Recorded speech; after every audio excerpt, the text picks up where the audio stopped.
샬롬. 이 새벽 미명의 시간에 말씀을 나누는 여러분들에게 주님의 평강과 축복이 함께 하시기를 바랍니다. 창세기는 내용상 크게 두 부분으로 나눌 수가 있습니다. 첫 번째 부분은 1장부터 11장까지로 인류 역사의 시작에 관한 내용입니다. 둘째 부분은 12장부터 마지막 장인 50장까지 옛 우리 믿음의 선조들의 이야기, 곧 아브라함과 야곱과 요셉으로 대표되는 믿음의 선조 세대에 대한 기록입니다. 그 중에 오늘 본문인 36장은 창세기 둘째 부분 중에 해당되는 야곱 세대, 즉 야곱이 장남이었던 에서와 관련된 내용이 기록되어 있습니다. 본문 1절입니다. 에서 곧 에돔의 대략이 이러하니라. 36장은 야곱이 형이었던 에서와 연관되어 있다고 위에서 말씀을 드렸습니다. 1절에서 8절까지는 에서의 족보이며 9절에서 43절까지는 에돔 족속의 조상 에서의 족보입니다. 한마디로 36장 전체는 에서와 그의 후손들이 계보에 대한 여러분 내용입니다. 에서는 이삭과 리브가 사이에 태어난 쌍둥이 형제 중 형으로서 동생이 바로 야곱입니다. 에서는 태어날 때부터 살결이 붉은 데다가 온몸이 털투성이어서 붙여진 이름이었습니다. 그에게는 별명이 있었습니다. 바로 에돔입니다. 그 별명 에돔은 그가 붉은 죽 한 그릇에 팥죽이죠. 장자의 권리를 가볍게 여겨 동생 야곱에게 팔아넘긴 붙여진 별명이었습니다. 이게 25장 30절에 나와 있죠. 그런데 오늘 본문 1절은 에서 곧 에돔의 족보라고 기록하고 있습니다. 말하자면 장자로 태어났지만 하나님께서 허락하신 자리를 경홀히 여겼던 에서 곧 에돔의 삶과 그의 삶에 영향을 받았던 후손들이 과연 어떤 인생을 길을 걸어나갔는지 대한 기록이 바로 오늘 본문입니다. 이 부분을 좀 더 우리가 자세히 살펴보려면 오바댜서 1장을 한번 읽어보시기 바랍니다. 오바댜서 1장은 바로 이 에돔, 바로 이 에서와의 후에 바로 이 에돔 후손들의 삶이 어떤 삶이었는가를 기록한 것이 바로 오바댜서입니다. 그리고 이들이 어디서 어떻게 살았는지는 오바댜서 1장을 보면 잘 나와 있고 그들에 대해서 하나님이 뭐라고 하는지 잘 나와 있습니다. 교만의 극치적인 삶을 살았던 바로 그들이었습니다. 하나님은 그들이 천연 요새 같은 산꼭대기 높은 꼭대기에 집을 짓고 살아가면서 그 아래로 지나가는 사람들을 쏜살같이 내려와서 탈취를 하고 세상에 그 어느 누구도 우리의 철벽 같은 청성 같은 이 요새를 무너뜨릴 수 없다라고 교만을 떨던 그들이 여러분 결국에 어떻게 됐습니까? 이 세상에서 흔적도 없이 다 사라지고 말았습니다. AD 70년 바로 로마의 베이파시 장군의 아들 티투스의 장군의 공격으로 완전히 여러분 이 세상에서 종말을 맞이하고 만 것입니다. 하나님의 말씀은 이렇게 1.1획도 변함이 없이 그대로 성취되는 모습을 우리는 역사를 통해서 알 수가 있습니다. 그러한 하나님의 말씀을 여러분 소홀히 하지 마시기를 바랍니다. 2절 말씀입니다. 에서가 가나안 여인 중 헷 족속 중 엘론의 딸 아다와 히위 족속 중 시본의 딸 아나의 소생 오홀리바마를 자기 아내로 취하고, 본문은 에서가 가나안 여인들과 결혼했다는 사실을 지금 언급하고 있습니다.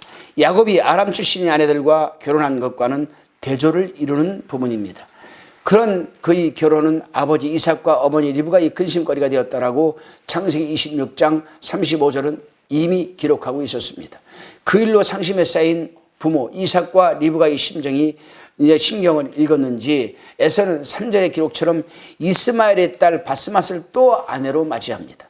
하지만 그 결혼 또한 하나님의 뜻과는 무관한 자의적 결정이었습니다. 하나님께서 부여해 주신 장자라는 자리를 가벼이 여겼던 에서의 삶에 또 불신앙적인 요소가 추가되며 그 영역이 점차 확대되어 가고 있음을 우리는 엿볼 수 있는 대목이기도 합니다. 본문 4절에서 5절 말씀입니다. 아다는 엘리바스를 에서에게 낳았고 바스바스는 루엣을 낳았고 오홀리바마는 여우스와 알람과 고라를 낳았으니 이들은 에서의 아들이요 가나안 땅에서 그에게 낳은 자더라. 에서는 3명의 아내로부터 5명의 아들을 얻게 됩니다. 엘리바스는 하나님이 정복하시다라는 뜻이고 루엘은 하나님의 친구 혹은 하나님은 친구이시다라는 의미입니다. 여호수는 하나님이 도와주시기를 원한다는 의미를 내포하고 있습니다.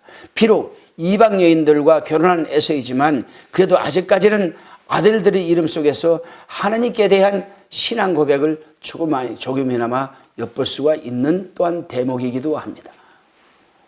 본문 6절에서 8절 말씀입니다. 에서가 자기 아내들과 자기 자녀들과 자기 집의 모든 사람과 자기 가축과 자기 모든 짐승과 자기가 가나안 땅에서 얻은 모든 재물을 이끌고 그 동생 야곱을 떠나 타초로 갔으니 두 사람이 소유가 풍부하여 함께 거할 수 없음이더라. 그들이 우거한 땅이 그들이 가축으로 인하여 그들을 용납할 수 없었더라. 이에 에서 곧 에돔이 세일산에 거하니라. 하지만 그것도 잠시 에서는 세일 땅으로 이주를 합니다. 자신이 모든 사람과 모든 짐승과 모든 재물을 다 가지고 가나안 땅을 떠납니다. 본문에는 에서가 야곱을 떠난 이유가 함께 거하기에는 너무나 많은 가축 재물을 가지고 있었기 때문이라고 언급하고 있습니다. 하지만 가나안 땅의 두 형제의 가축을 수용하지 못할 정도로 작지 않았음을 고려해 보게 될 때에 하나님께로부터 복을 받아 번성하게 된 에서였음에도 불구하고 그가 약속의 땅인 가나안 땅을 스스로 떠났다는 사실에 초점이 맞춰져 있음을 우리는 엿볼 수가 또한 있습니다. 에서의 불경죄는 하나님께서 주신 장자라는 자리를 가벼이 여겨 팥죽 한 그릇에 팔아버리는 무지한 행동으로부터 시작이 되었습니다. 한번 그렇게 하나님을 존중하지 않게 되자 그는 이방 여인들과 결혼하며 더욱 불신앙의 자리로 나아가게 됩니다. 그러다가 마침내는 하나님과의 언약의 자리인 가나안 땅마저 박차고 세일산이라고 하는 욕망의 땅으로 지금 떠나는 모습을 보게 됩니다. 육신의 정욕을 쫓음으로 하나님이 언약의 땅을 박차고 나오는 어리석음을 지금 범하고 있는 것입니다. 그렇습니다, 여러분. 우리의 신앙 여정에도 이런 위험이 늘 도사리고 있습니다. 하나님이 자녀라는 귀한 신분, 곧 은총 입은 자리를 귀하게 여기지 않고 경홀히 여기게 될 때에 우리는 우리의 신앙 양심을 바라버리기가 쉽습니다. 그렇게 한번 죄에 노출되면 우리 영혼에는 불신앙적인 독소가 유입되기 시작을 합니다. 그리고 점차 그 영역이 확대되어 가서 우리 마음과 영혼을 어둡게 합니다. 그러다가 물질과 세상, 소유물과 재물의 마음을 빼앗기게 되고 하나님의 자녀라는 정체성을 여러분 망각하고 그 자리를 이탈하여 어그러진 세상길로 향하게 됩니다. 오늘 에서가 보여주는 신앙 행보가 바로 반면교사의 예라고 할 수가 있습니다. 하지만 또 다른 안타까운 점은 그런 그의 신앙 변질이 후손들에게 악화 일로의 길을 걷게 하는 창구가 되었다는 사실을 우리는 잊지 말아야 합니다. 본문 12절 말씀입니다. 에서의 아들 엘리바스의 첩 딥나는 아말렉을 엘리바스에게 낳았으니 이들은 에서의 아내 아다의 자손이며, 다시 16절입니다. 고라 족장, 가담 족장, 아말렉 족장이니 이들은 에돔 땅에 있는 엘리바스로 말미암아 나온 족장들이요. 이들은 아다의 자손이며, 여기서 우리는 아주 중요한 인물을 보게 되는데 12절과 16절이 연거푸 거론되는 아말렉입니다. 아말렉은 엘리바스의 첩 딥나의 아들로 이후 그를 중심으로 아말렉 족속이 형성됩니다. 아말렉 족속은 출애굽한 이스라엘 백성과 최초로 전쟁을 벌이는 등 역사 속에서 이스라엘 백성을 가장 많이 괴롭히고 힘들게 한 여러분 대적이기도 합니다. 바로 그 아말렉이 에서가 세일산으로 이동하여 얻게 된 후손 중에 하나였던 것입니다. 여기서 우리는 여러분 무엇을 깨닫게 됩니까? 하나님을 믿는 사람이 하나님에게 복을 받기로 약속된 언약된 자가 그 하나님의 언약에 여러분 환경권에서 벗어나게 되면, 그래서 세속적인 곳에 여러분 그 신앙을 빼앗겨버리게 되고 동화시켜버리고 희석되게 되어버리게 된다면 그 후손들은 그 하나님을 대적하는 자들로 변질되고 만다라는 놀라운 여러분 사실입니다. 저도 마찬가지입니다. 여러분도 마찬가지입니다. 지금 이 화평방송을 청취하고 계시는 여러분들도 마찬가지입니다. 여러분들은 지금 하나님께 주신 제3의 은총과 구속의 은혜를 온전히 지금 여러분 열매 맺어가고 있습니까? 만약에 그 열매가 그 신앙이, 그 믿음이 어떠한 일로 인해서 하나님의 언약적인 환경권을 벗어나서 세상에 여러분 동화되고 희석되고 세상에 빼앗겨버리게 된다라면 내가 물론이고 나는 물론이고 내 자녀들은 후일 하나님을 믿는 자들에게 엄청난 대적자로 여러분 변질되고 만다라는 사실입니다. 그러한 사람이 바로 오늘날 우리 역사 속에 지금도 존재하고 있습니다. 하나님을 믿었던 사람이 심지어 신학대학까지 가서 목사가 되기로 작정한 사람이 어느 한순간에 사단의 여러분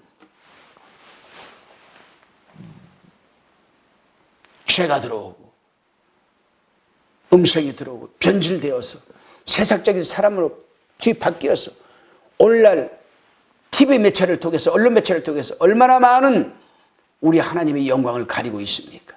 아니 오히려 하나님을 대적하고 있습니다. 하나님을 대적하는 자들을 우리는 사단이라고 칭합니다. 얼마나 많은 사단 짓을 하고 있습니까 지금? 그런 사람이 여러분 지금 한둘이겠습니까? 아닙니다.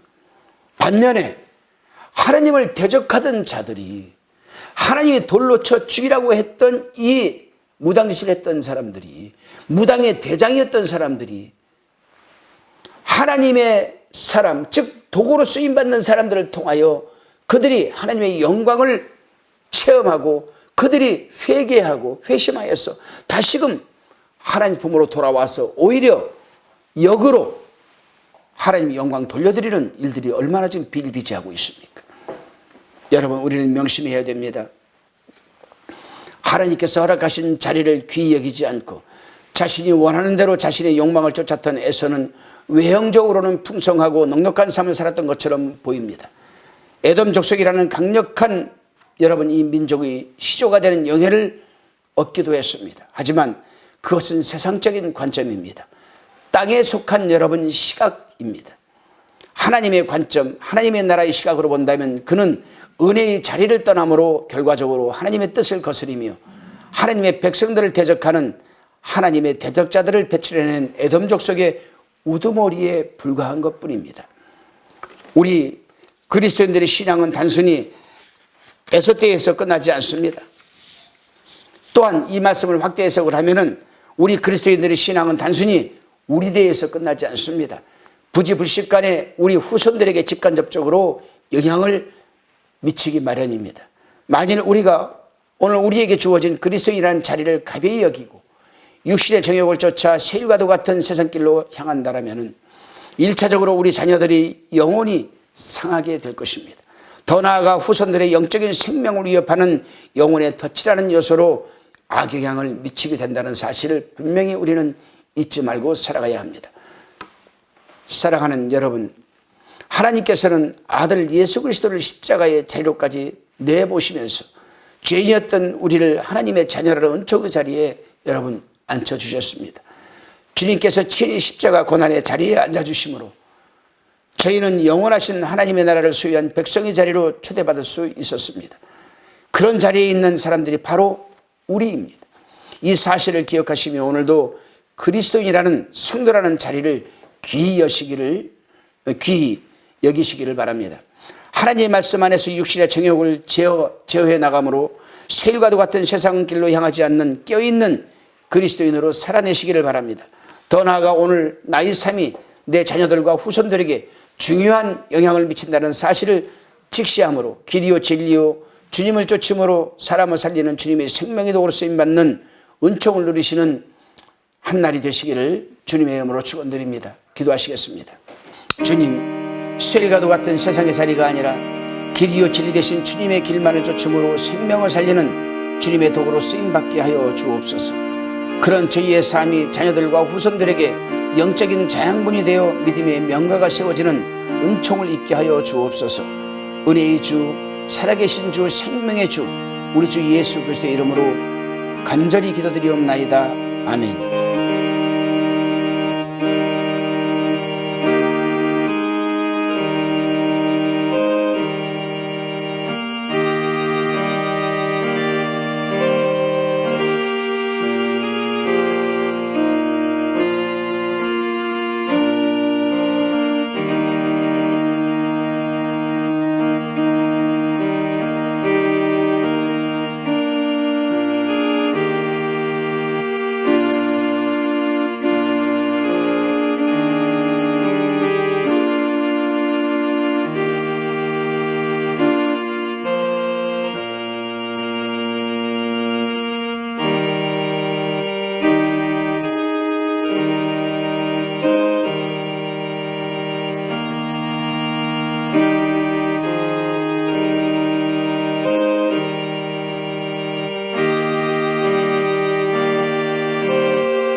성방송 구독, 좋아요 부탁드립니다. 감사합니다.